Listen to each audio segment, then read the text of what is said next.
everyone, welcome back to my channel. It's Candice Bloom at Excel Recruitment.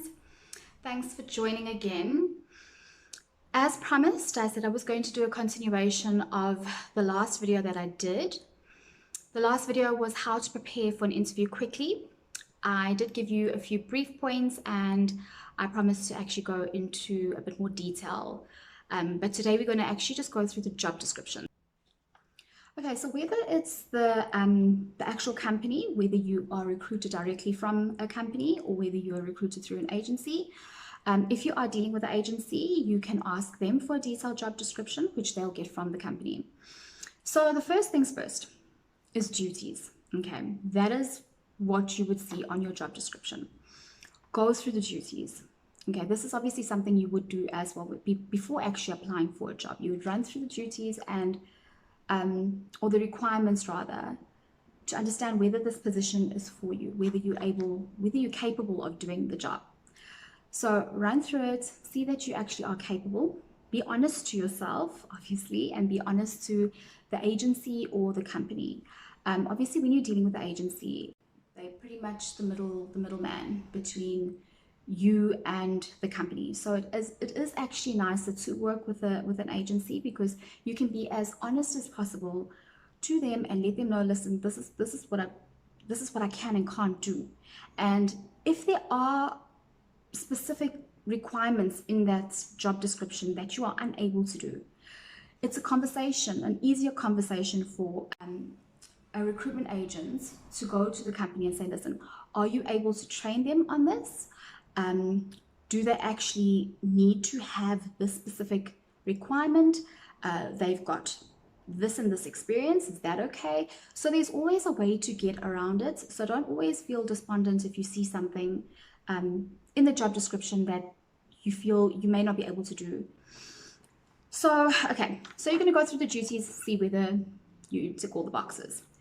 Another thing is to find out about what software that they use, okay, which we will also see on the job description. What software? Because a lot of companies, okay, for instance, you'll have some software that you've worked on that they may work on something differently. However, the basis may be the same. So don't feel, like I say, despondent when you see something and you realize, oh, I've never worked on this before, I can't apply for this position. No, because a lot of the times companies will offer training as long as you've got the basics in mind. Even if you can brush up on whatever software that you've used before, or go online and just learn as much as you can. Another thing that you would find in your job description is who you'd be reporting to. If it's not in there, please also find out. I have mentioned this in the last video. That's a conversation that you'd be having.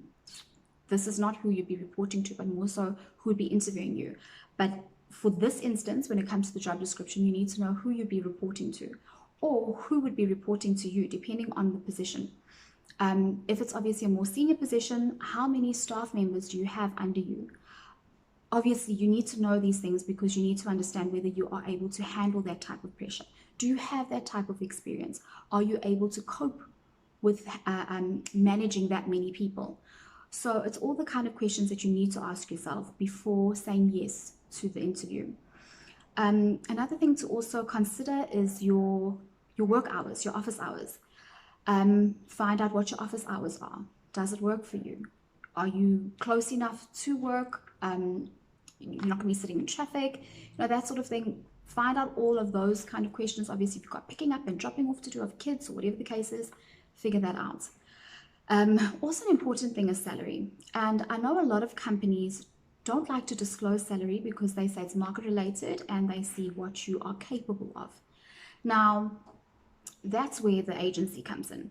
They will be able to have that conversation with the company and find out at least what the salary bracket is. As long as you know what the salary bracket is, because we all do not want to be wasting our time. You don't want to apply for a job that you actually you're nowhere near the salary bracket at all. So I think that's probably one of the easiest and most honest conversations you can have with the recruitment agency or with the company.